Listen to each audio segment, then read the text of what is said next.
I'm also like getting over the fact I'm like still going, I just heard Kristene DiMarco, like who I've like admired for years as a worship leader, say the word plagueis in conversation. Like,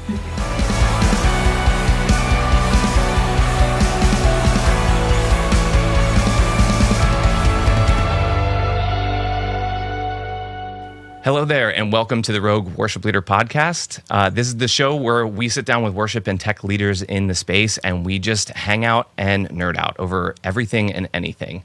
I'm your host, Scott, and I'm joined today by Bethel recording artist Kristene DiMarco. Kristene, thank you so much for coming on the show today. Thanks for having me, Scott. Yeah, this is going to be really fun. I want to give people a little bit of background, and I might like throw you out in front of the bus today, but that's totally fine. I like buses. Yes, Kristene and I have had some like DM interactions, shared memes together. You've responded to some of my my memes on Instagram, and I'm like thinking to myself, is Kristene like a huge Star Wars nerd? Is that a fair question to ask? Like, how huge of a nerd are you? I would say that I'm way more than your casual just movie watcher. So I've watched all of the shows. I've watched all the cartoons. I've read the script that, should have been episode 9. Wow, that's deep. Yeah, so I'd say I'm pretty nerdy when it comes to Star Wars for a long time.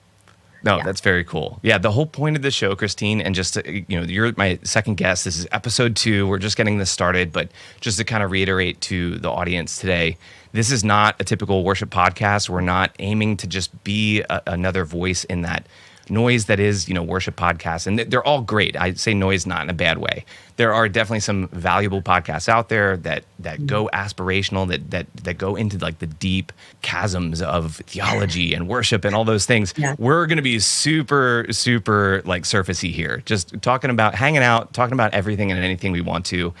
We can get into like logistics of leading worship. We could get into maybe some hot takes on worship. We'll also nerd out on things like Star Wars and other hobbies that Kristene has as well. So Kristene, before we get started, I wanted to give you just a chance to tell me a little bit about yourself, how you got started in worship, maybe how you even started songwriting and got into recording with Bethel. How did that all come about?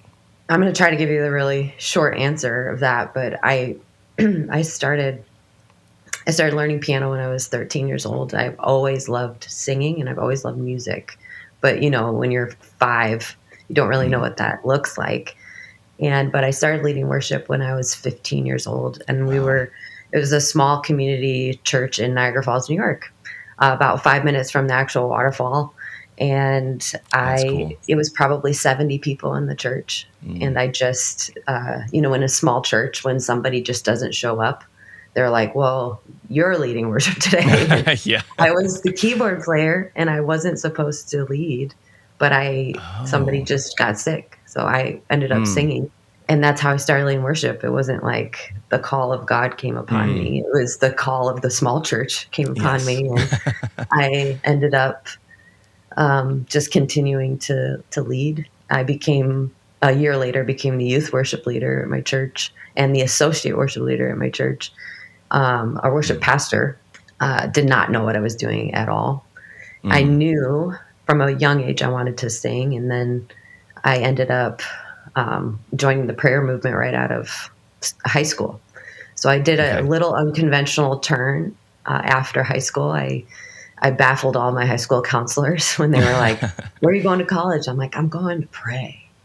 That's awesome. Ended up with the call in Louisville for about 4 years. Oh, nice. That's where I ended up in San Francisco and in California. Met Banny Liebscher, who is the leader of Jesus Culture, while I was leading worship out there. And kind of the rest is history. That's when I recorded my first album. So that's your short, condensed answer. I started writing songs when I was 16. Kind of stumbled into that accidentally when I heard Jason Upton for the first time. Oh, really? And he had, Jason Upton. I love Jason still. Nice. Still, he is, the way that he writes is such an inspiration to me because it's very real. It's the way that maybe people would talk normally. He had this one song where it was, I don't have the power. I don't even have a clue. I don't know all the answers. I don't even have a few. And a 16-year-old me was like, I think I wrote that in my journal one time. I don't know Yeah. any, I think That's I can deep. write. Yeah. Yeah. So I've been writing since I was 16, and leading worship since I was 15, and I'm 40 now. So That's awesome. Yeah, yeah. You and I just celebrated back in January. We both kind of yeah. crossed the threshold over from the 30s into our 40s. So happy Mhm. belated birthday all these months Yeah, you later. too. But yes. So yeah, if you want to talk about that a little bit, because I think it's interesting as I've been a worship leader over the past 20 years, you've been in for over that, right? You've been Yeah, 25 leading years. worship, Yeah. yeah, for a while. And so even from youth leading worship and then into, transplanting from the East Coast to the West Coast and experiencing all the things that you have. How did you have a little bit of a different path than I think most worship leaders do, but we still have in common kind of that generational thing that you and I are both old enough that we remember a little bit of the worship wars. We remember, maybe transparencies, instead of projectors, putting the lyrics Oh, up yes. on a small church, especially I've been a part of small churches for a long time. And so, we've had that experience, not just growing and transitioning ourselves as worship leaders through the various decades that we've lived, but we've also seen, the 90s, the early 2000s, middle 2000s. Like, how has that shaped kind of how you view worship, kind of going from your 30s into your 40s now? Mm. Because we kind of see, I don't, maybe an unspoken thing on social media that worship is like a young person's game, right? So Yeah. as we're entering this next decade, kind of what do you see the differences being, or no differences at all? Well, I would say that I definitely thought about it, especially in my 20s. Mm, When I joined Jesus Culture when I was 23 years old. And so traveling and leading worship for youth, because there was yeah. a youth movement. I remember Yes. traveling and touring and doing and worshiping. And I had this thought, like, there's no way I'm going to be doing this when I'm 40. And Mm, look, a legitimate, like, why would I be 40 years old leading worship for youth? yeah. That's stupid, and so I think that is a real insecurity of worship leaders. Like, especially I meet and I talk to people who are haven't they like just started leading worship and they're 36, or Mm, they're, maybe they're even older than me. I've talked to people that are like, I just started leading worship this year and yeah. I'm, almost 50. And I think that they there is this weird thing that just disqualifies God using you that way. Hmm. I'm not even sure why. I remember talking to my uncle who's a vocal coach, or he's just a music teacher, vocal coach, and Yeah. I'm like, yeah, I'm 30. At the time, I'm 36 years old. I probably won't be doing this much longer. And he's like, what are you talking about? And he said, he's like, a woman's like vocals actually don't even reach maturity till she's in her 40s. Really? Yeah, which I think just getting like the science behind it Yeah. was, and honestly, I'm fighting a cold, so I don't normally talk like this. I have a little bit of a higher voice than I do today. Yeah. Um, but yeah, like our vocal maturity doesn't even happen until we're in our 40s. Oh, that's And crazy. so it's basically, I'm still kind of on the upward Yeah. You're climb like peaking vocally. at this point. Yeah. Yeah. So it changed a little bit of Mm, what the physicality of it. yeah. Now, I just went on tour with Bethel Music in June, and Mm. I'm sleeping on a bus, and I hadn't done that since 2019. Oh, wow. Yeah. Oh, well, that's been Now, a while. Yeah. well, it's been a while since like before the pandemic, so I was like, all Yeah. right, I'll hop on the tour. I'll do a couple tour stops, and I don't do that very often because I have kids and Yeah. I homeschool them. But it was the Oh, beginning of awesome. summer, so I'm like, okay, Yeah. I'm going to get on the bus, and a couple, like, it was the first night, and I'm in the bus bunk. And if you've ever seen these, they're like 6 feet by 2 feet, and then you have like a little bit of like 2 feet of space. Mm. And I'm feeling every bump that the bus is going through. Yep. And I think that is where I'm going to feel my age. Yeah. But when I'm leading worship for young people or teenagers, it doesn't. The hunger for God, it's Mm. still there. It doesn't Yeah. change. Like, if I think of, I need older people. Hmm. Like, I am always going to need older people that, Yeah. can cover me. And so I think I'm just approaching it differently. Like, Yeah.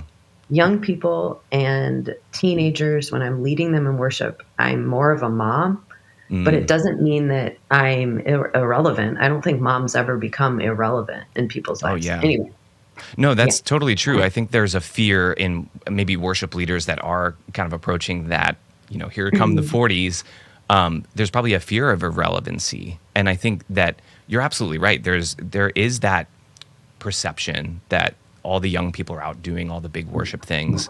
But there's a need, especially in the local church, there's a need for that more of a shift to a parental. I think the first time that kind of really gripped me was when I started getting auditions on my team for 18 and 19-year-olds. And it was like, Yeah. my church didn't, at the time, we didn't have a youth band or anything. So people from high school, from the music programs at school were coming and saying, hey, here's an outlet where we can use these gifts. And so we welcomed them with open arms, but then realizing, oh my gosh, like I'm old enough physiologically to be this person's father. And like Yeah. that kind of changes the way that I poured into them. So did you see that shift kind of happen slowly, or was it like a night and day, like this could be my Yeah. kid, and kind of the difference of how you poured into that person? It definitely shifted slowly in my probably more towards my late 30s. I think you probably get to test this when you're young. You Hmm. don't really you don't do this on purpose. I think it's just the how it is you have such you think about yourself a lot. Yeah. You are filled with thoughts of yourself, and it's not malicious, and it's not like, oh, I'm Right. stuck up. It's just that before you're married or before you have kids, like you don't really have anybody to fill your headspace that much. Hmm. And so when I was leading worship as a younger person, I I was getting a lot out of it. So Yeah. I'm like, I really like this. People like the way my voice sounds. People like the songs I write. People like what are and you're thinking, what are they thinking of me? What are they, do Hmm. they like me as much as they like Kim Walker? Like all this stuff. You Yeah. just there's so much that you're thinking in your head as a younger worship leader. But that significantly shifted for me in my 30s, Hmm. where and you ever meet like an incredible old person, Yeah. and they're just wonderful, and you're like, why are you so wonderful? It's like they just stopped caring. Like they Yeah. just like a long time ago, they just decided they didn't care what people thought, Hmm. and they were just going to pour into the next generation. They made a Yeah. decision at some point. And one of my friends is getting their master's in psychology, and they say that right around 40 years old, in that vicinity of time, you make this unconscious or conscious decision where you decide, I'm going to live my life for others. Like Yeah. I'm going to pour in to who's coming behind me. So Hmm. I think that somewhere down the line, I made that choice. And now when I'm up on stage and I'm leading worship, my thoughts are one of two things. It's like, it's what do these people need in front of me, Hmm. and how can I help connect them to heaven? Because Yeah. I also need heaven, but like, how can I do those two things? I don't really care anymore what, like, I lead worship at a smaller church now. Yeah. I mean, I say small, but it's Jesus Culture San Diego is decent size. Hmm. Um, and there's like the old man Steve who greets me every morning, and I'm like, what does Steve need today? Like, and you think about like the youth that Yeah. line up in the front and they're bored out of their minds. You're like, well, Mm. how can I help them feel the presence of God? Yeah. I don't really care what they think of me or if they like me as much as they like, Stephanie Gretzinger. It's just like that's Yeah. not really even in my thought process anymore. Anyway, long answer, That's but awesome. No, yeah. that's great. I think that one thing that I think young worship leaders really struggle with is we've heard at all the worship conferences, and we've heard, mentors say to us like, replace yourself, like build up someone else, Mhm. that like work yourself out of a job. You've heard all those things, right? And there's this selfishness in us sometimes when we're in our 20s where we're like, no, I want to be needed. I need to, this is my call. This is my mission. Right. And then as you kind of get up to those, late 30s, early 40s, I think, and it could be at different times for anybody, but I think you start to realize the importance. There's logistical and spiritual like applications to that, and then reasons we've heard that there is the next generation that needs our help. They need older people to lift them up. And we've, at the same time that we're realizing that, we're also getting to that point, like you said, we no longer care. Like we don't go on Instagram and go like, oh, I wish that was me. The whole comparison is a thief of joy. Like we're kind of starting to get over that a little bit. And then you realize there's a logistical importance too, not just for pouring into the next generation because they need it, but also we need it. We need days off. We're parents. We have jobs. We have hobbies. We have all these things taking up our time. And maybe we need that break and we need that time and we need that kind of margin in our life. So it kind of accomplishes a logistical thing to bring them up, but then they also need us as well because we've been to places that they haven't yet. We can kind of instill that, and obviously we're speaking about people on our teams that are young, and there's also the importance of pouring into people that aren't on your team that you're ministering to or that you're seeing at church, things like that. So I think that's really important that it's great that those two things are happening at the same time, that we're getting over ourselves. Yeah. We're not comparing anymore. And then we need breaks and we pull up these people and bring up these younger people that were in our shoes and need us. So that's really cool. I like that a lot. I agree. I think if I would tell my 20-year-old self that heard that, like, you need to pour into the next generation and replace yourself. And I'm like, am I replaceable? That's terrifying, That's right? scary. Yeah. Because I don't trust anybody who doesn't want to be significant. So I think to just realize that significance isn't being seen. So like hiddenness doesn't equal insignificance. That's not how it works. And no matter how seen you are, there's always going to be somebody who's more seen than you. Yeah. So do you discount how seen you are? Like, I don't know. And I think, it's just time passing. You start to realize, oh, I care less and less about the things that matter to me then. And there's so much room. I try to tell worship leaders, like, you're not just a worship leader. Like, I mean, worship leaders are a dime a dozen. Like the people, I could probably walk down the street and see who could sing, and there'd be like 5-6 people just outside my door that could sing good. Right. But like, you're a message. Like you're there to deliver a message, and for the time that you've been given, and nobody else can do that. Yeah, it kind of solidifies your place in it, I guess. Yeah. Your place in the universe, the galaxy. Yes.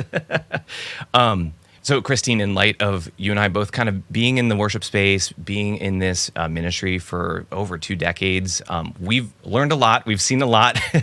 Is it the State Farm thing? We know a thing or two because we've seen a thing or two, right? So I think we've probably seen a lot. So in your years of leading worship in songwriting, like, what are some things that maybe worship leaders do that they shouldn't be doing today, that you see mistakes being made, or maybe some things that we need to let go of as worship leaders? Like we've just become this hive mind, and we all watch YouTube videos, we try to emulate things we see, and then we all do the same things. Like, what are some things that you've seen in the worship space that you just have a hot take on, like maybe a hill that you would die on? Anything at all? I have one, and it feels universal to me, but I don't know how to help people. So it's more like hot take, don't do this, but I couldn't tell you how. I don't know if I've met a worship leader that doesn't overthink. And I would say that I was also this massive overthinker. I would overthink my set. I would overthink how everything would flow together. I would overthink the transitions. I would overthink. And it was stifling, and it's petrifying to get up there and be like, how's this transition going to go?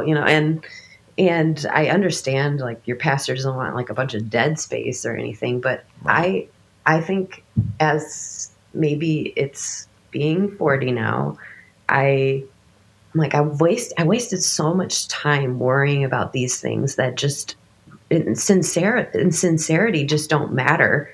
I have experienced like more of God showing up in the awkwardness of worship sets than I have in the perfection of worship sets.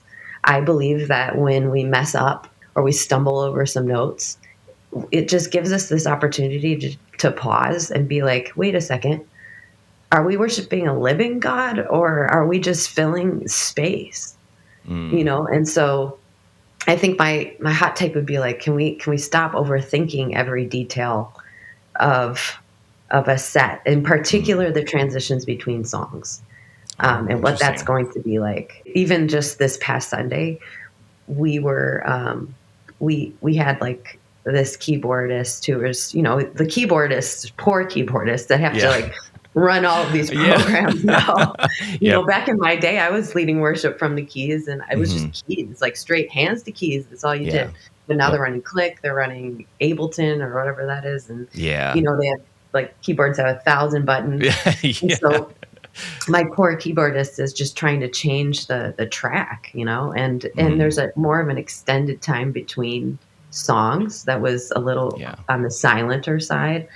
And I'm like, I really actually like this now. This would have freaked me out back then because I would have been overthinking, Mm. like, what does everybody think of this? Yeah. And I'm like, you just breathe for a second Hmm. and stop overthinking this. Yeah. Just engage with the Lord in silence. Anyway, Yeah. that's No, my that's hot awesome. take, is maybe we should have those awkward gaps Yeah. between songs and just see what it exposes in us. Yeah, absolutely. I think there's a desire for most worship leaders that want to avoid those, dead air moments to try to, because we think of ourselves as facilitators. We think of ourselves as trying to help people get to a place. And yeah, I was at a church, I was visiting a church that had that awkward silence. And my first thought, being the person who plans sets, who makes sure, that the transitions are seamless, who make sure that pad keeps going, make sure the keys have something going. My first thought was like, whoa, like, why did you let that happen? And I think Wow, that yeah. that is like telling for me. I had to check my heart because I was like, wait a minute, like that might not have been up to the worship leader. Maybe that wasn't a planned moment. Maybe it was a mistake, but I automatically assumed that like they hadn't Huh. planned out ahead. I love planning. I think planning is fantastic. I think you can over plan a set, right? I think you can also Absolutely. under plan a set. And I Oh, think yes. there's like this balance. We're talking, we're both Star Wars fans, right? So we're talking about Mhm. balance in the Force, and I think Balance. there is a light side and a dark side to, Yes. if you will, to planning sets. And I think they can be overproduced and inauthentic. But I think that just because a worship set isn't as planned out, maybe there are those dead air moments. It's not my heart. It's not my place to judge, right? But Mhm. that could be lack of preparation, which equals unintentionality, which equals like, are we giving the Lord our best? Sure. But we can push past that point to where we hit our, you know, 80-90% of functioning and we go, it's good enough. Like the transition's smooth. What you're talking about is that like extra mile that we go sometimes as worship leaders where we Yeah. overproduce, over prepare. And there can be, and I think it could be a mistake. Like it could be a mistake on our part that maybe it was inauthentic on our part because we're worried too much. When it comes from a place of fear of man and anxiety, Yes. I think that's when we get in trouble because that's when it Yeah. tends to be about us and not about the Lord. Or control. I Control, think yeah. I am definitely one of those people that's I like perfection. Hmm. I realized that later in life that it wasn't perfection I was should have been shooting for. It's growth. Yes. And I think that as long as we're leaving space for growth, I heard this quote once, and I don't know who said it, but they said perfection allows for one possible outcome, and usually it's because Mm, you're comparing yourself to something that you yeah. consider perfect.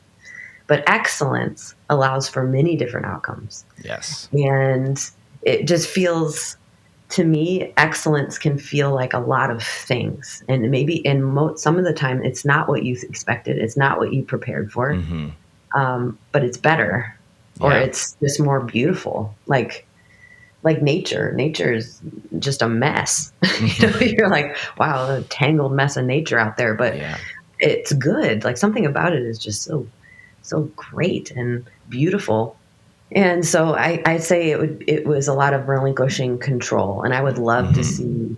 I think I would love to see more of that in worship leading these days. Just like the like trusting that God actually wants to show up in worship Yeah. rather than filling all of the space just in case he doesn't.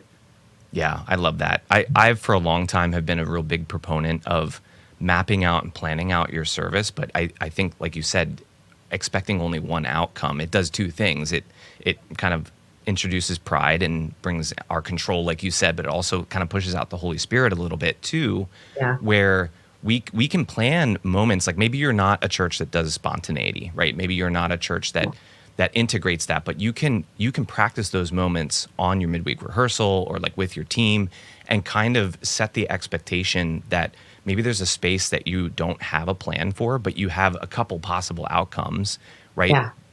Not just prepares your team for a spontaneous moment, but it also like shows that you're being intentional about that moment. So you can leave Yeah. that open for whatever. I think that's really, really key and important for both reasons, Mm-hmm. letting go of our own pride and our control, and also letting room for the Holy Spirit to move and still being intentional about that and using our gifts of planning and preparation. I think the Lord wants us to be planned and Yeah. prepared. He's given us Absolutely. plans and preparation in the Bible all the time. He's All the given, time. yeah, like measurements of the tabernacle and certain colors for fabrics. Like, I think the Lord is intentional, and we should be too. But yeah, we can cross that line of intentionality Mm. into control, and that's not a good place to be. Yeah. I agree. I have one more quick hot take. Yeah, go ahead. I would love to see everybody stop introducing their new songs. Like I'm going to teach you a new song today. Yeah. I'm Like like, pausing to actually say that, you mean? yeah, like Yeah. Just do just it, sing it. right? Just do it. Yep. In the 90s, we didn't know any songs and we learned them. Yeah. Nobody did that. So Exactly. No, that's a good one too. I've always like, unless you have maybe a personal story, like especially if you're the one writing the song, right? If you're introducing your own song, you can give like a quick testimony or a story about it. But if you're introducing a song that, another artist has done, just do it, right? yeah, just do it. Yeah. Because the church will stare. They'll stare at the overheads. They'll stare at the projector. Yep. But that's okay. They let them do it. Yeah. Because the next time you go to sing it, they'll be like, "I know this song." It's Yeah, just exactly. What's a good way when you introduce a new song, whether it's like your own that you've co-written or written, or if you've introduced something else at your church that from maybe another artist that's not part of Bethel, sure. do you guys have a structure or like a way that you introduce a new song? Do you do it a couple weeks in a row to get people familiar with it? What's your approach to it? Well, I mean, when I was at Bethel, I think I like how Brian did it. Brian Johnson. He would just start singing. He would. I very rarely did I ever hear him say, "This is a new song." I think he had just developed trust enough obviously with his church, that when he started singing something new, he just made sure that the overheads were up, that somebody knew exactly how to switch those things, like the way I say overhead, it's projector now. I know. Um, I'm tracking with 90s you, but that diehard. dates us for sure. Yeah. Oh my gosh. Yeah. So it's just, I would say if you're introducing a new song, make sure that projector lady is on it. Yeah. That she's on it and she knows the song. Yeah. So that they can stare and read the lyrics, because that's what I do. Like, that's what I do at a new song. I want to look and read the lyrics. And the minute they hit my heart, if it's like, it's a song, like if it's a good song, you remember the first time you heard Waymaker or something like that? Like it hit you and you were like, 5 seconds in, you're like, your hands are like, what's happening to me? So I really don't think if it catches, it's not going to be because you introduced it well. Like, I think it's going to be because the song carries something your church needs. So yeah, that's a very, very important point. Because I think that as worship leaders, we need to have our finger on the pulse of the people that we're leading. Because I just have never been a fan of just picking a song from the top 40 list. Hey, it's popular now. This is the reason that I'm going to be doing this. Like, is there something in this song that speaks to the people that are going to be singing it? Because our job as worship leaders, we're putting anthems in the mouths of the people that we're leading. And so, yeah, that's a great way to put it. Like, if they feel a connection to the song, because we're putting lyrics up on that screen that match how they feel towards God, then they're going to connect with that. And it's going to be easier for them to learn that song rather than introducing a song just for the sake, hey, I like this guitar riff, or I like the Mhm. melody of it, or it's XYZ musician or Yeah. band or church, and that's the reason we're bringing it. No, I think we are stewards of the songs that we sing, right? Yeah. And we have to keep our finger on the pulse of the people. You need to know your Yeah. church. I love that. Yeah, because you said you know, thinking about what Steve needs in that moment, or Yeah. you know, the people that come through those doors, like making sure that you're praying for them. You talk to them. Get out of the green room. You know, go talk to your people and get to Yeah. know what they're struggling Pick with. two Know what they're people, just going. two people. Yeah. Exactly. Yes. No, that's cool. That's awesome. I want to pivot a little bit because I want to talk about one more thing in worship, a logistical thing, and I didn't give you a heads up on this because I think it's fascinating. I kind of want to get your raw Okay. input about this. But I'm a real big fan of like different genres in like the worship movement. You know, we have some like stomp clap folksy type of worship now. We have rock worship. But for the most part, in terms of genre, and I think Yeah. we see this from some of the bigger names, Bethel and some others. There's a formula that works for genre, and it's like that ballad with the big guitar riffs with tons of reverb and the toms on the drums, and there's a very specific modern worship sound, right? Now, genre-wise, as a songwriter, you have a little bit more of that relaxed feel, kind of you have a few albums out. Yeah. My favorite has been, and we're going to talk. You have an EP coming out. We're going to talk about that soon. But you've had like albums like The Field, right, that are a little Mhm. bit more down home, down to earth, maybe a little bit folksy, things like that. But then you are good friends with Gable Price and Friends, right? And you've Yeah. had, I think it was on The Field that you had Gable actually Mhm. join you on one of the songs, right? Was it Idle Well, I mean, Idols? he wrote on 9 of them, so Yeah, yeah. So, and then you joined Gable Price and Friends and lent your voice to one of their songs.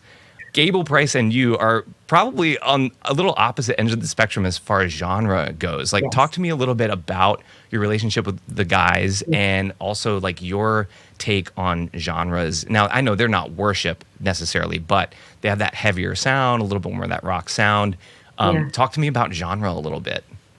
I love like we've known Gable for a while. We met him 2000, I guess 2019. He started Hmm. coming around, and it was like right when his band was kind of sort of taking off a little bit, Yeah. and we we ended up writing together quite a bit during like 2020 when Mm. we were all so humble and correct.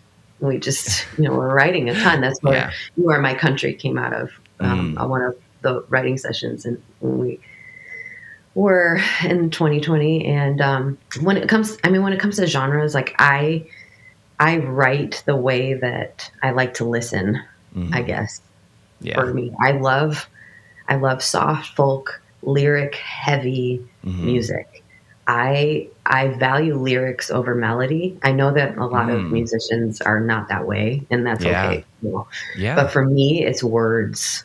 Mm. Words are important to me, so very important to me. So I can look whenever I'm listening to my daughter now. She just plays the Beatles. She'll play all this music Oh, that that's she cool. likes, and I focus when I'm listening to lyrics.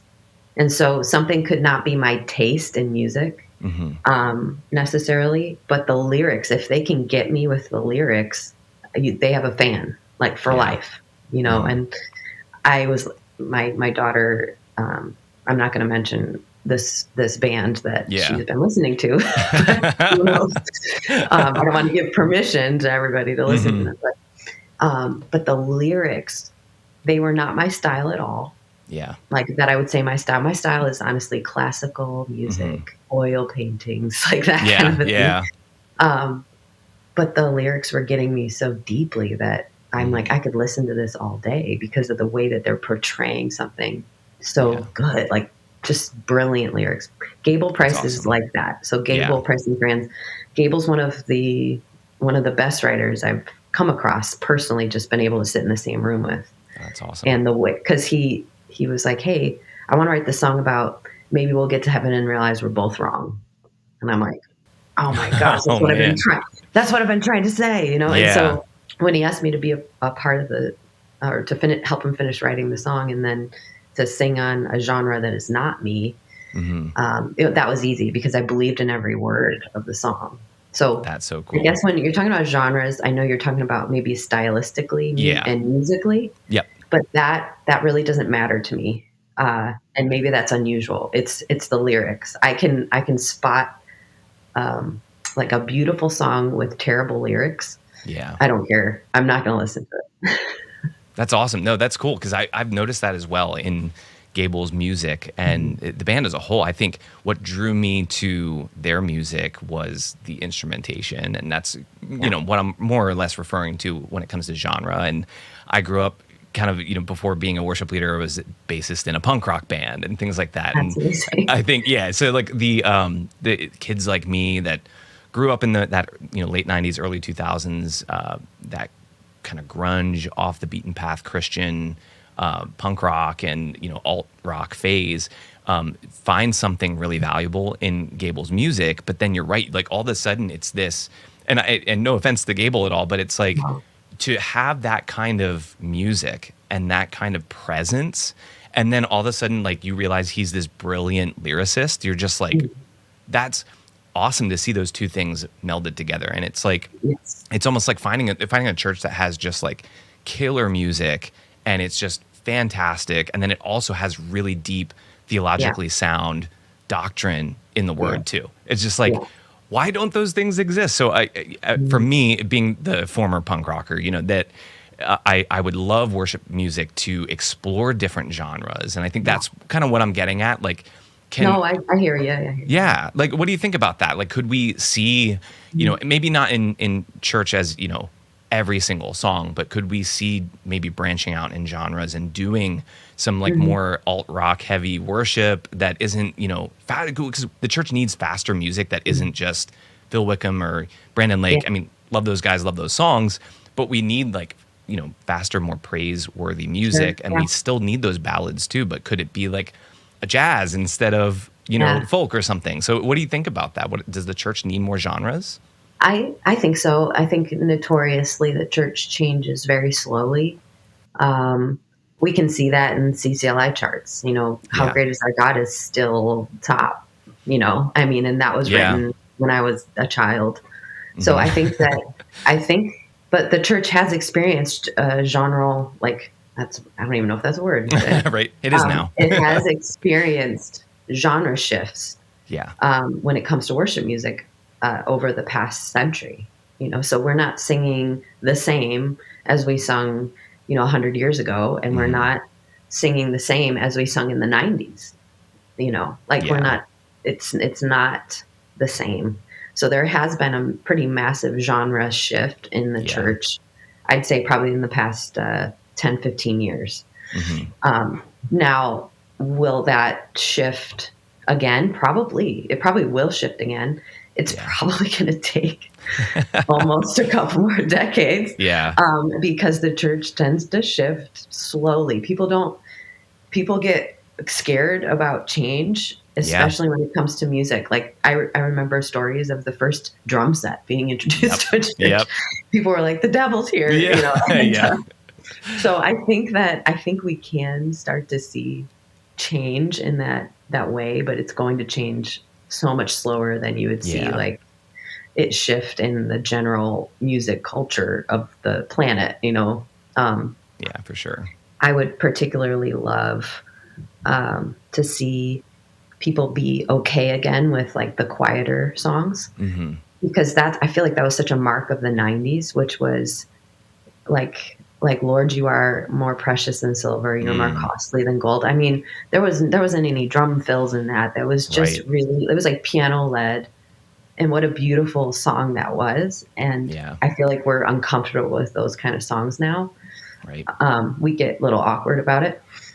Yep. I would love for us to be okay with that again. Yeah. I remember being on a worship team kind of when the heart of worship was big, and it was like, Yeah. okay, we're going to sing when the music fades, and every other instrumentalist other than the keyboardist is like, all right, well, I guess I'm not doing anything. And it's like, your your voice, your worship can be your instrument, but it doesn't always have to be. So I think that there is room for that, to have some more quiet moments in Mhm. worship. And yeah, we totally miss that as Yeah. a modern church. And like, I think we miss the opposite side of that too. We see glimpses of it. You know, Matt Redman comes out, hey, let's make the music fade, right? Let's strip everything away.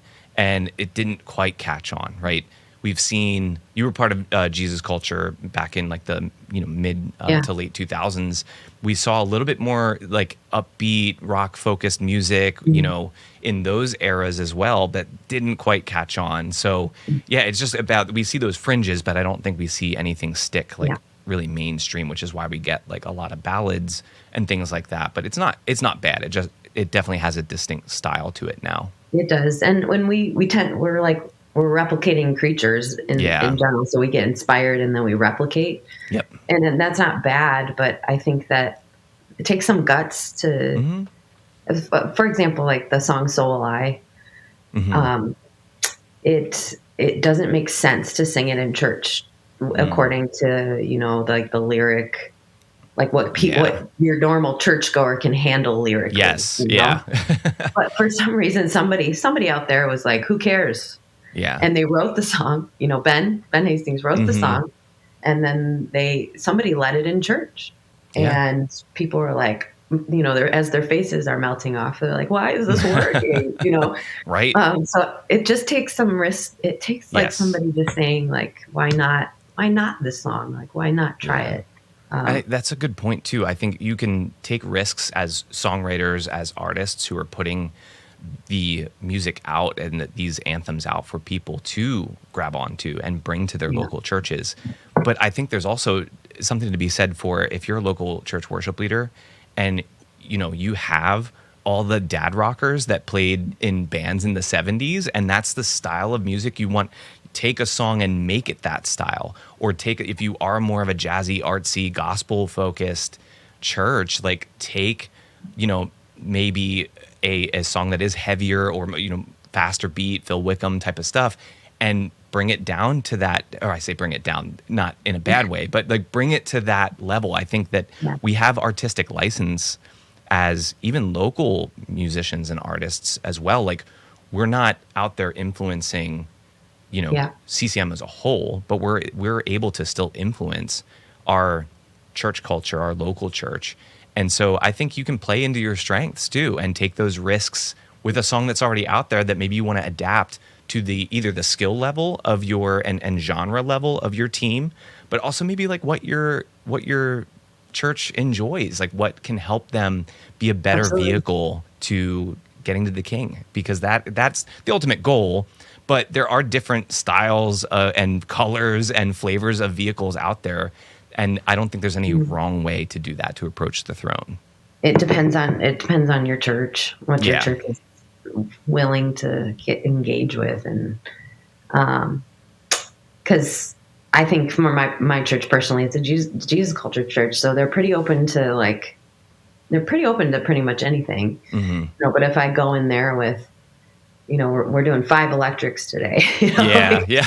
we're gonna lose Steve, Yeah. Right. But I think, and then I think about people. I like it when I remember just introducing some hymns. Mm-hmm. I love hymns, and I think maybe because lyrically and they're just they can be really so rich, Mm-hmm. and introducing them to youth. Yeah. Like I think the youth they need these songs, and I was just out with the circuit riders, and I started every night singing "Praise God from whom all blessings flow," and just watching youth engage with like a hymn that's so old. Yeah. It's just I think just taking little risks like that and being like, you just sang about lacing up your boots, but how about praise God from how blessings flow? Yeah. I think we can take little risks like that. And I think we're going to be surprised at how Yeah. churches can engage with different genres, different time periods, for I sure. like that. Yeah. So Yeah. local worship leader, take risks, whether it's genre or with lyrics, style. Definitely good advice for sure. So Kristene, I could talk to you all day about leading worship, kind of the logistics behind that, songwriting, everything. But half of my content, is the worship part. Half of it is back in the Star Wars kind of nerd realm. And I'm so thankful because after many years of being kind of a closeted nerd, now it's kind of socially acceptable now. We're out here. We're allowed to like the things that we like, and we're not getting made fun of it because it's mainstream now. So, Yeah.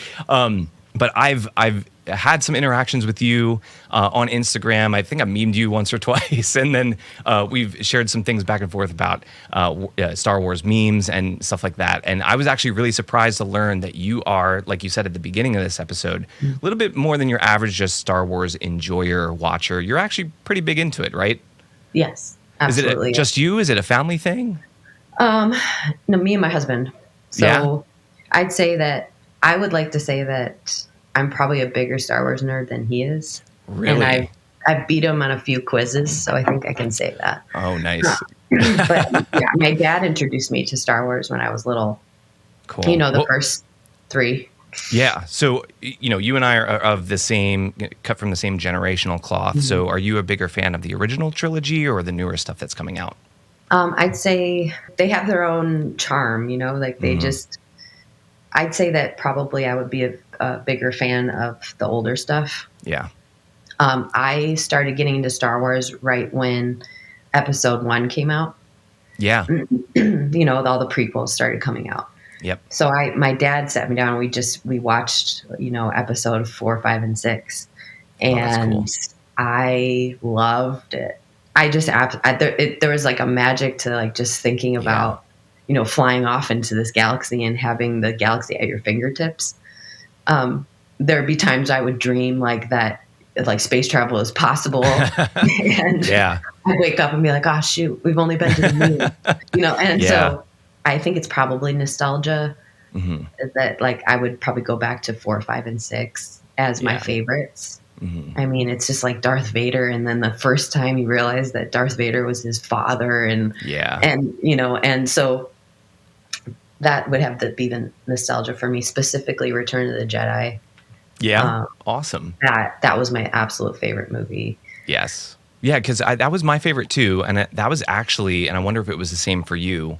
That was my first introduction into Star Wars because, like, you and I were born in '85, and Return of the Jedi came out in '83, so it was relatively new when we were born.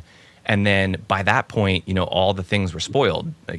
The father plot twist, what happens at the end, the defeat of the Emperor, things like that.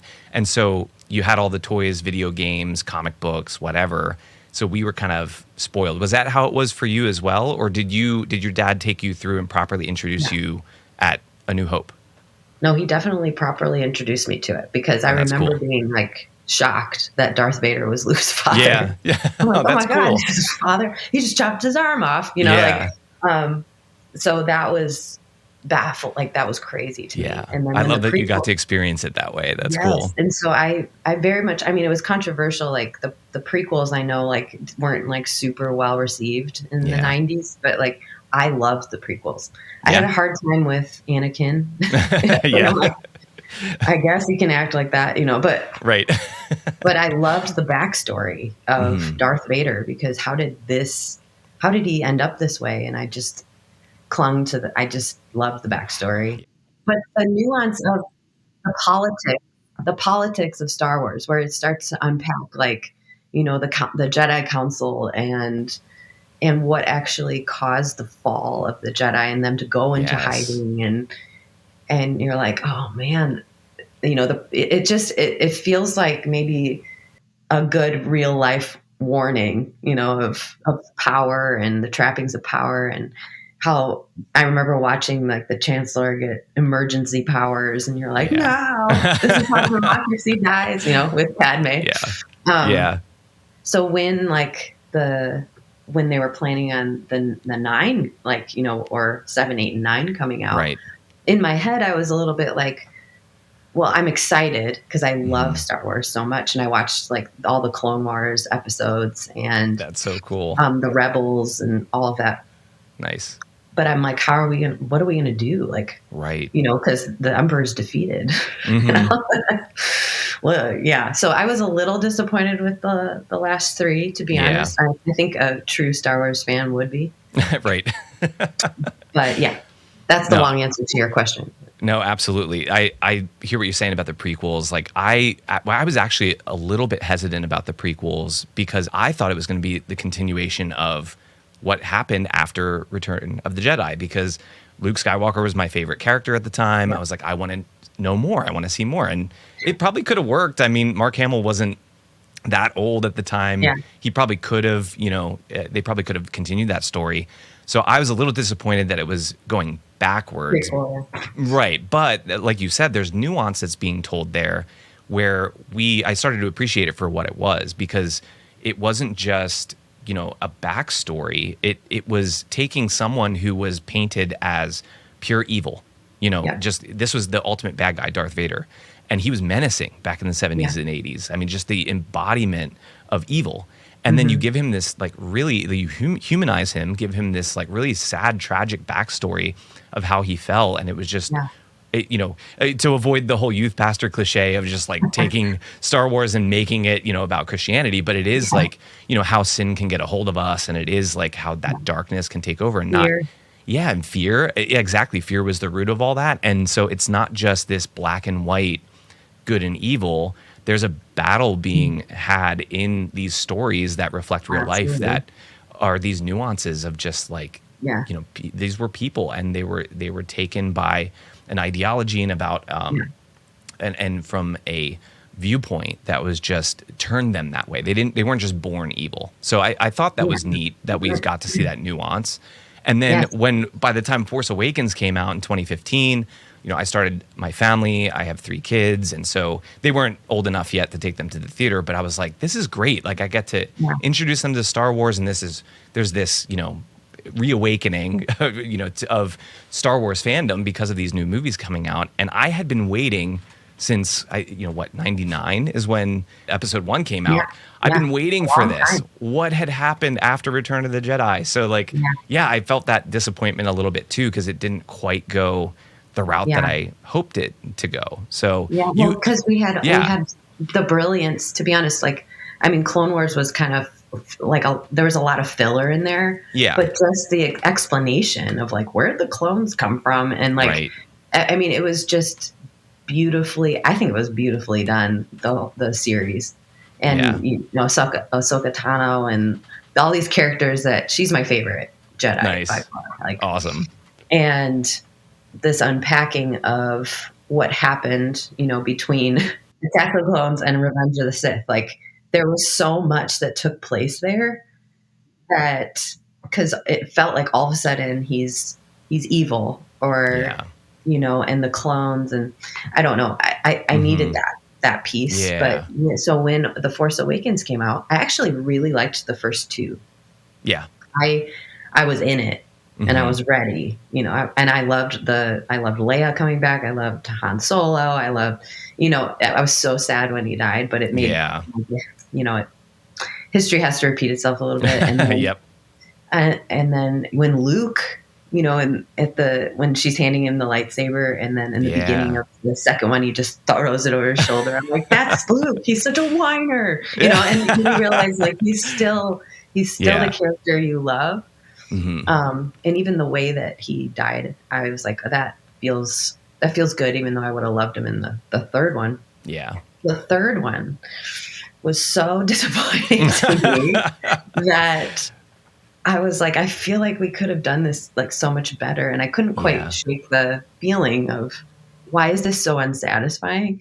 And my husband was like, do you know there's like this script out there that, they're saying it's not really the real one, but you read through it. So I'm reading through this script. And this was from Colin Trevorrow, right? This is who was originally supposed to direct episode 9. It's called Duel of the Fates. Yes. So Duel of the Fates, and you probably know this too, but when in episode 1, Phantom Menace, when they're fighting Darth Maul, that's the song title that's playing while they're fighting each other. Yes, amazing track, yeah. And it feels like, I heard somebody do commentary on it, but it felt like it was actually a decision on which direction Anakin Skywalker was going to go. Yeah. With who lived and who died.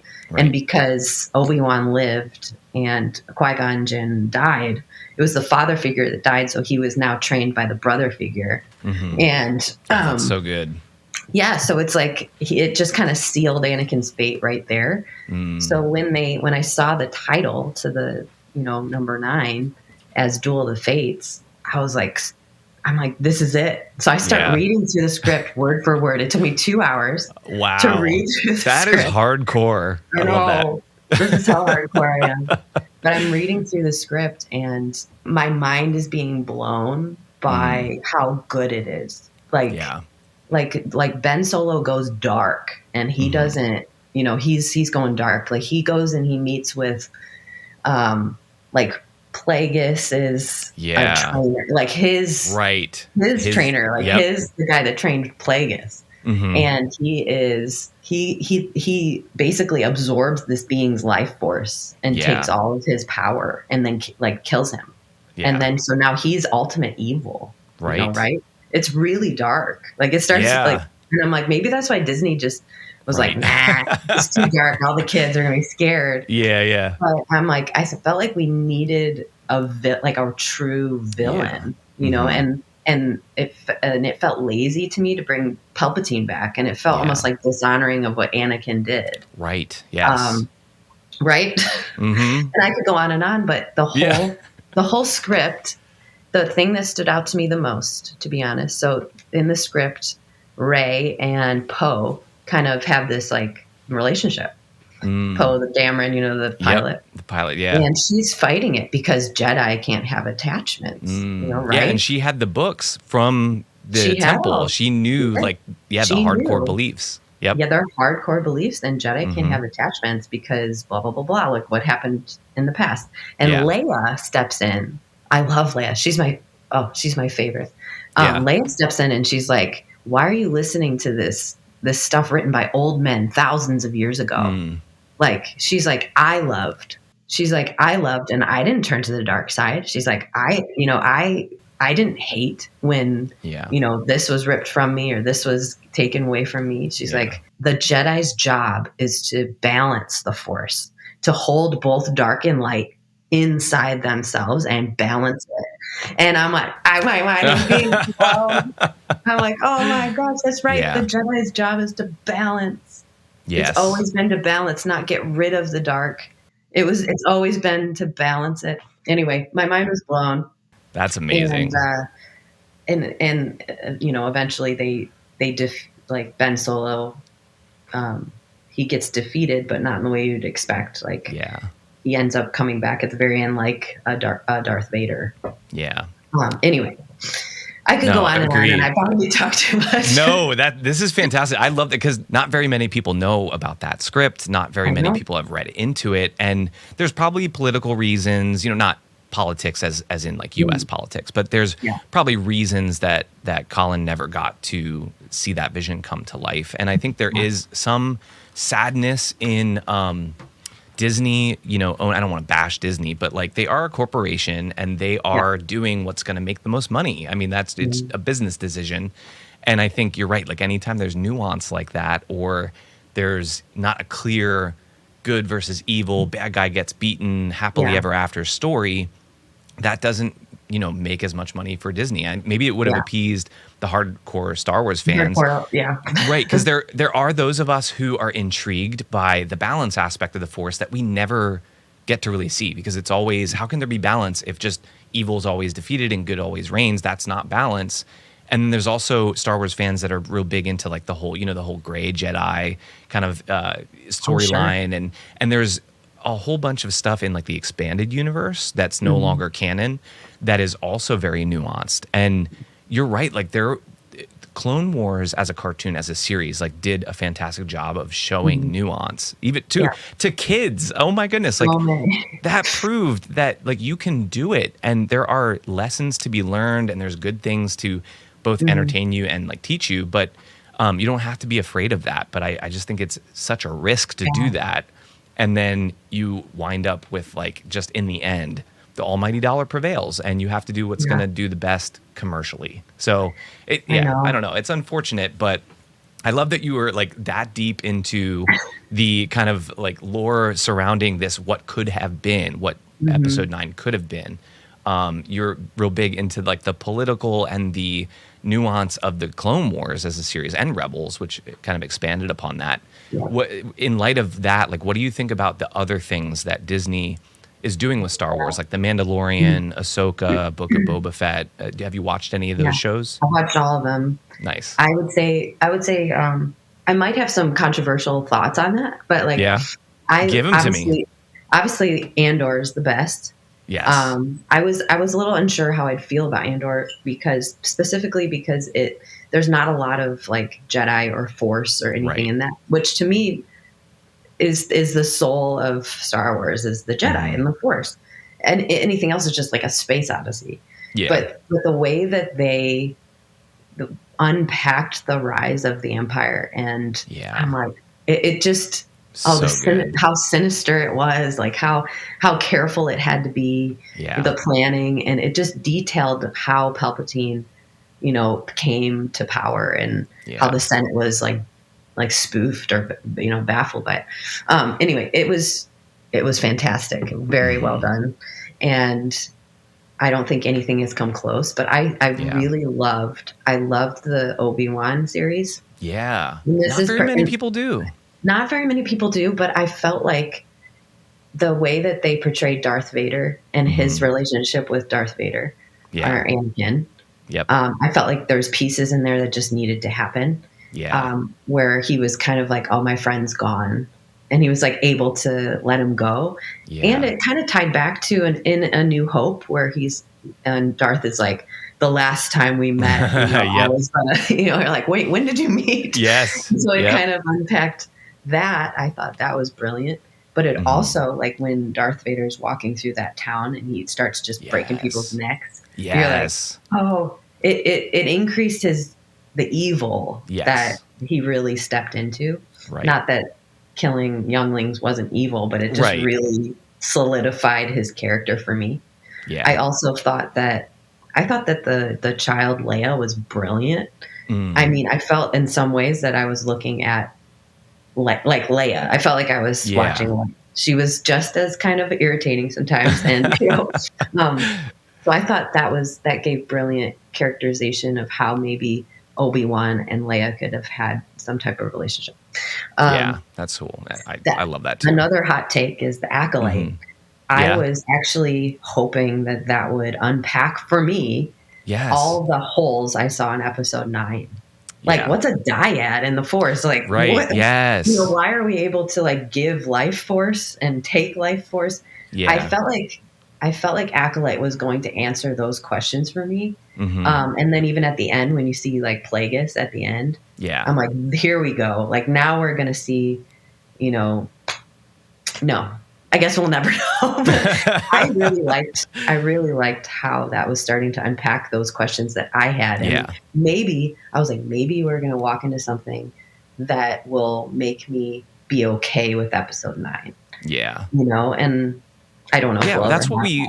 that. That's what we like starve for, like the lore and the kind of like attention to detail that answers things later Yeah. on. Like, and maybe this will be our segue into like other nerdy things, but like Yeah. I was never, I've always been a Star Wars fan through and through. Hated Star Trek, hated all these other, properties that nothing was as good as Star Wars. And then Yes. when Lord of the Rings came out, everybody was like, Lord of the Rings is the best thing since sliced bread. I was like, nope, I was never big into fantasy, even though Yeah. Star Wars is technically more of a fantasy Technically, yeah. than sci-fi. But I was never big into the movies. I watched them; they were okay, they're entertaining. And then recently, because we're a homeschool family as well, just like Yeah. you, my kids have been like reading the books from Lord of the Oh Rings, yeah. and my wife is reading The Hobbit to them now in like a group setting. And then my wife had watched Rings of Power recently, Yeah. and the Amazon Prime show. And she was like, "You want to watch it as a family?" And so I was like, Yeah. "Yeah, great, sure." I think I talked about this last week or last episode with Josh. I was really, really not sure what to expect about Yeah. the Rings of Power because I had heard so many things from fans of Lord of the Rings, just like Star Wars, that were like, oh, this undoes this, that, and the other thing, not canon, yada, yada. Yeah. And I was like, I went into it with an open mind, and I really appreciated what, even though it might not be exactly what Tolkien would have like wanted or made, or maybe even Peter Jackson, like it did answer, like it attempted to answer a lot of things that happened. And it provided this backstory and this world building and this lore that I could like understand and grasp, me not being like a huge reader and having read the Silmarillion or things like that. So like I appreciate what that did, and I agree. I was hoping that the Acolyte would do more world building than it did, do more kind of opening up. It felt more like an extension of like the book series, the High Republic, than it did being anything like super connected to the current, which I know there's a fatigue about staying with all the current things, but it would have been nice to have some of that like lore, backstory, world building that would have been interconnected enough to explain things or go, make these connections. I would have loved that because even like they allude to it in the movies, like for a millennia, or they'll say stuff like that. And you're like, what happened back then? So I think I was hoping for, a little bit more world building. I don't know if J.R. or Tolkien will ever be beat with world building, I did read the Silmarillion, and I've had read a ton of Really? his books. Yes. Oh, and even awesome. the ones that his son has put together. Yeah. After he died, like scrapped all his notes. Yeah, there was like short stories or something. Yes. I mean, mind-blowing world building, So, but I wish that they would have successfully done that. Yeah. Exactly. I think there's like something to be said for people like us, worship leaders, or people who are more like detail oriented that crave those details, because they are like when you have those interconnected things, or you have this lore that builds on something else that you love so much. We appreciate those like fine little details that may not mean a whole lot to like the mainstream casual viewer, but they mean like everything to a hardcore fan. So that's really cool that you enjoy that as well. I'm also like getting over the fact I'm like still going. I just heard Kristene DiMarco, like who I've like admired for years as a worship leader, say the word plagueis in conversation. Like that's just like, I mean, that's not super deep of a cut, but like I think because you have that line in Revenge of the Sith. Have you ever heard the tragedy of Darth Plagueis the Wise? Right. But like not very many people know. Even watching The Acolyte, people are like, "Who's this old wrinkly guy in this cave?"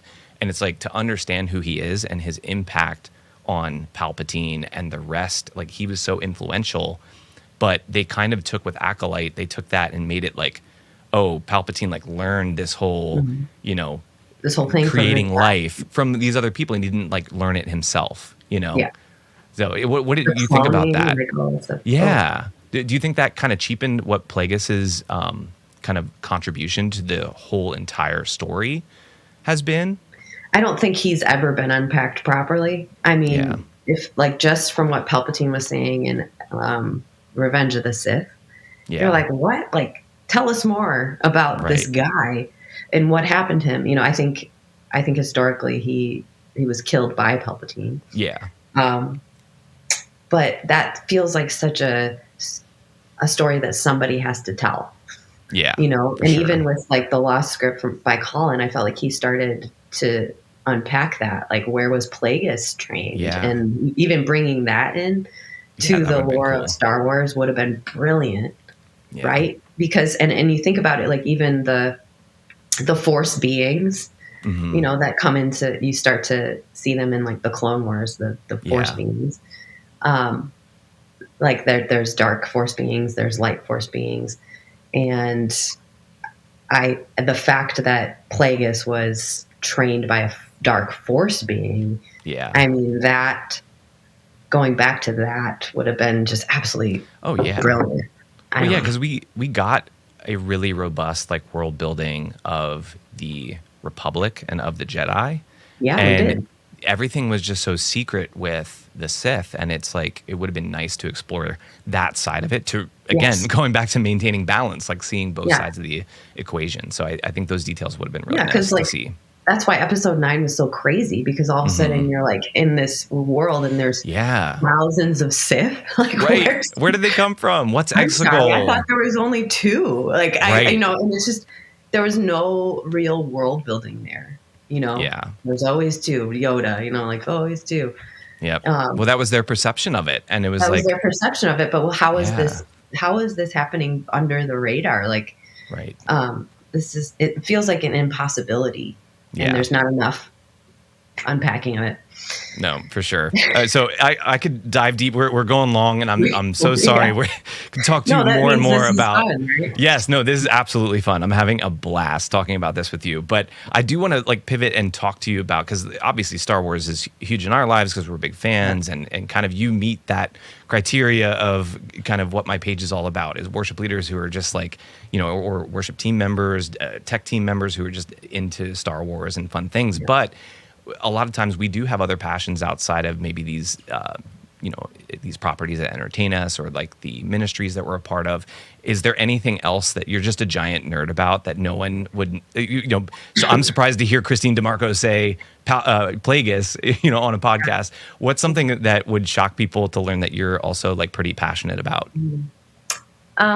Well, you brought up Lord of the Rings, so I wouldn't say I'm like Stephen Colbert status by any means, and I don't own like the replicas of anything. But I have read most of the books, and to be honest, I started reading them when I was 19, and I had to stop because I was getting sucked into. I was just disappearing into this world, which is very easy to do, to disappear into the worlds that J.R. Tolkien built. So I'd say that that's probably something that, I don't know if that would be a big surprise, but I definitely am a Lord of the Rings nerd. That's cool. But also I'm like kind of a grandma when it comes to my hobbies. So I love gardening, and Nice. I am huge into roses and researching. Like, that's cool. I like roses specifically because they are so temperamental and they're not boring. So it's like when you solve one problem with a rose, you're on to trying to solve another problem. So they're not this like boring plant you plant and you just water and stick in the sun. It's like you have to solve issues with this rose because they get rose rust and they get black spot and they get mold, mildew, and they get like attacked by caterpillars, and you're just trying to solve all these problems. Yeah. But they are so satisfying when you finally figure it out. It's just the work, has a lot of incredible fruit. You just like, wow, look at my rose bush. I spend so much money on this thing just trying to get it to survive, but look at it. So I used to own like, I had this massive garden in my last house, and I had 25 rose bushes that I just took care of. And it just taught me a lot about life and, growth, all those kind of things. So I'm a big gardening nerd. And I also love interior design. Yeah. So I wouldn't say that I'm spectacular at it, but I love researching trends, and I love over the years, like how different design styles came into being and why they came into being. Like, what led to the rise of mid-century modern, like what happened to where it was, and then contemporary, what happened there, and it's really basically the way people were living their life. What used to be style over function, and then mid-century modern came in and was like, no, it's always function over style, and bringing the outdoors in. So I love understanding how interiors basically follow, how people live their lives. Like even now, after the pandemic, people are diving back into nostalgia and especially millennials, like they're diving back into like grandma's house. Like where did I feel safe? Where did everything feel predictable? And so that's showing up in interior design. Yeah. And there was an aversion to that for a while. Millennials were minimalistic. Yeah, because we had too many, and I grew up in a house with all the tchotchkes, all the things, and now I'm starting to do this, but with Star Wars stuff. Yeah. But and so you think it's starting to take a shift back to what's familiar, what we know, kind of how we grew up. Yeah, like bare feet in the dirt. Like I think people in the early 2000s were just ripping the soul out of houses. If anything had oak, they were like, get rid of it. But Yeah. put gray paint on the walls and put gray shaded wood, like laminate on the Yep. floors, and just make everything cold. Yeah. And I think just watching it happen over the course of the past probably 6 years of just people diving back into color and Yeah. the things that wallpaper, the things that just make you feel cozy and Yeah. home, the things we found revolting. Yeah. are coming Right. back. It's funny But how you it come makes back to sense, those right? Because things. the Yeah. world feels unpredictable. Yeah. So people are looking for a sense of comfort and nostalgia. So That makes perfect sense. yeah, so those are maybe not surprising, but Yeah. definitely a big nerd. And it's not That's going to be very very cool. interesting to everyone, but No, I think it's neat because I think we all share kind of like to some extent again that detail orientedness, and that's kind of the theme that I hear across all of those different hobbies is like you don't want just to set it and forget it, plant to have to take care of. Like you like the detail, you like the kind of the intricacies of it, and so yeah, yeah. that's awesome to hear that those things kind of seem all kind of connected to me. And you probably dive into maybe the genus and species and like, do you Yes. dive into like the scientific names of the plants and things like that? I mean, it's not always necessary, but I love understanding the plants. I have this plant app that I scan plants and I just read about them. Like, wow, this is an interesting plant. I'll scan it and read about this plant. And I love it just for toxology too, understanding like what plants are poisonous and Yeah. no, don't touch this plant. You'll break out in a rash. I Right. feel like Right. we could learn a lot about that, but it really comes down to process. I think Yeah. I appreciate process in so many and world building. Mm-hmm. I don't like things that come easy. Mm. I just think that they lack depth. They lack Yeah.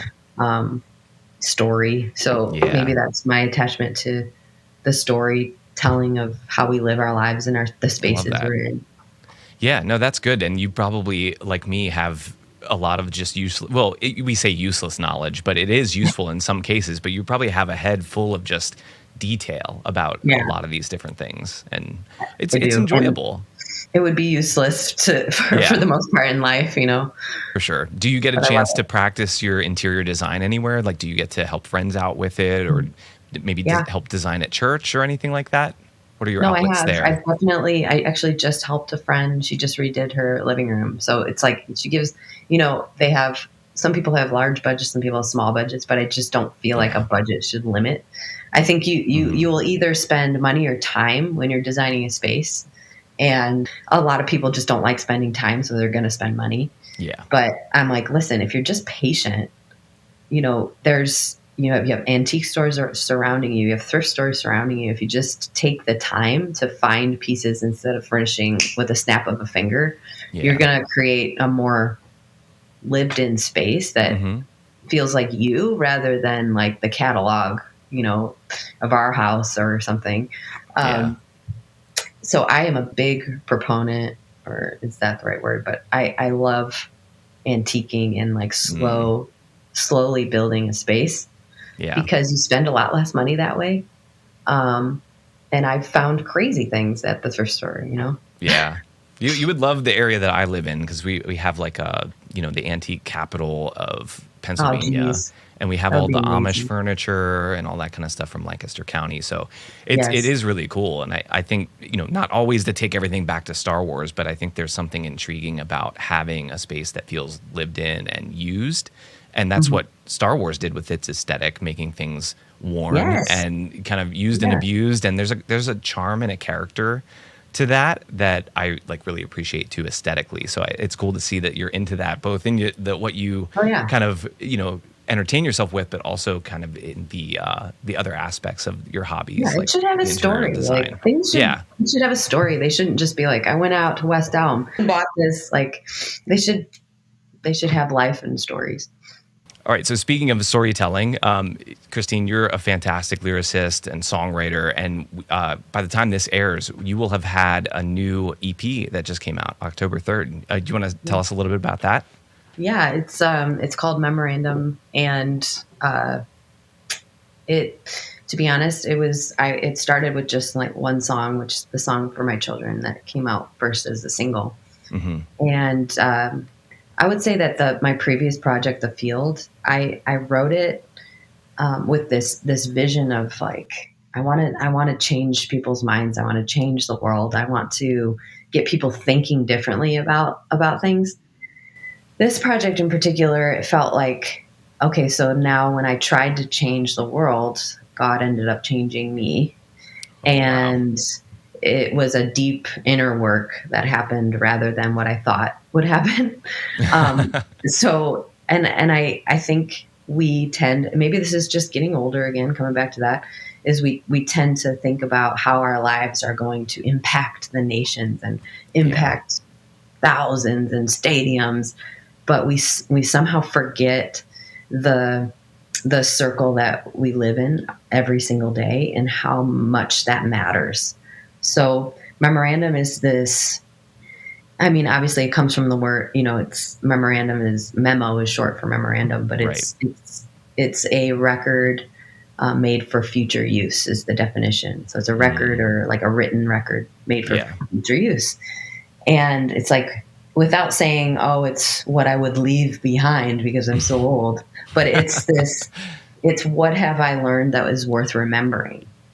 Like, what have I been told that is worth taking time and listening to again and again and again so I don't forget it? So it's just 5 songs. And um, first one, Stay in the River. It's about humility. It's about going low. And then there's Oil in My Lamp.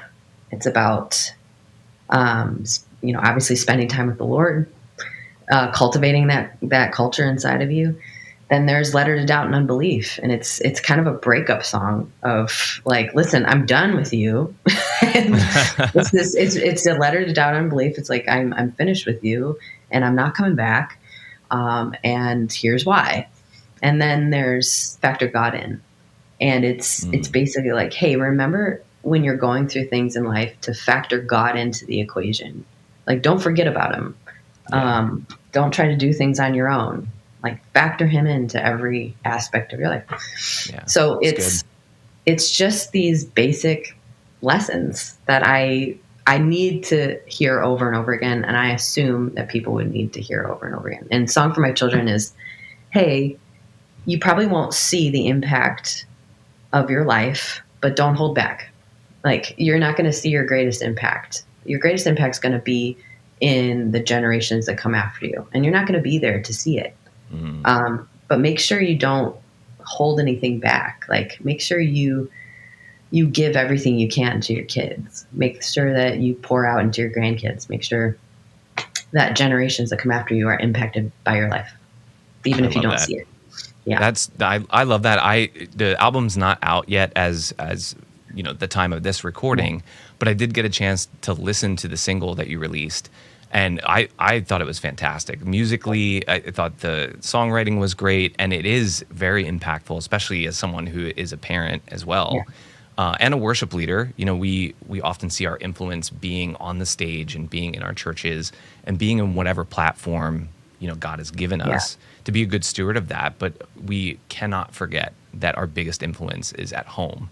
And I had a mentor tell me years ago that like home is always the prize. We want to get to that point where we're leading thousands of people and we're putting out singles and getting on YouTube and getting followers and likes, but our greatest influence is with the blessings that God has given us as kids. And so it was really cool to hear that, to get that message, and it brought me to tears, honestly. I started to, listening to that, not just the music was beautiful, but the lyrics were just so impactful too. So yeah, thank you for that. It was such a great song.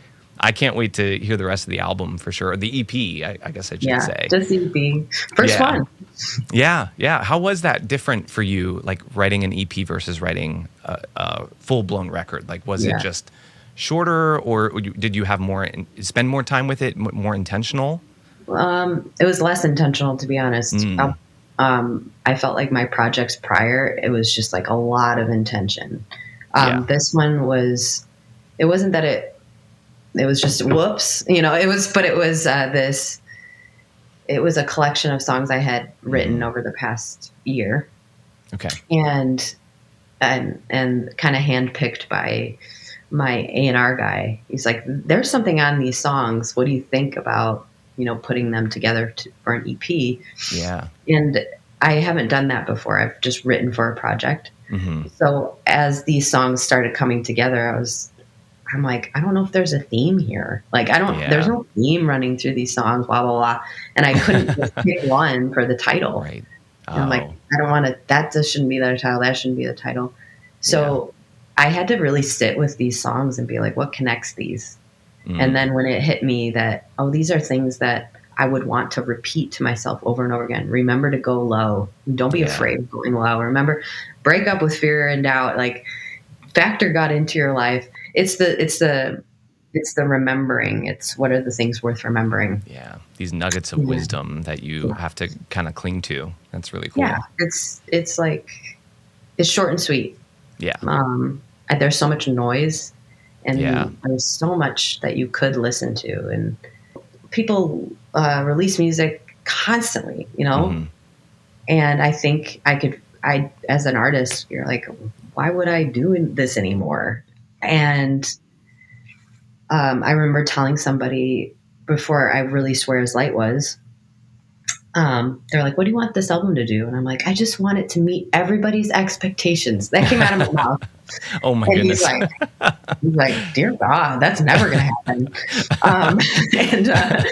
It was eye-opening for me, because I'm like, no, I think I'm going to write now. I'm going to write to meet my own, my own expectations. So that's what I did. These songs meet my expectations, and that's very cool. I believe myself. Yeah, that's very cool. And that ties into what we talked about earlier about kind of getting over yourself as you get older and, focusing on the things that matter and getting rid of the things that don't.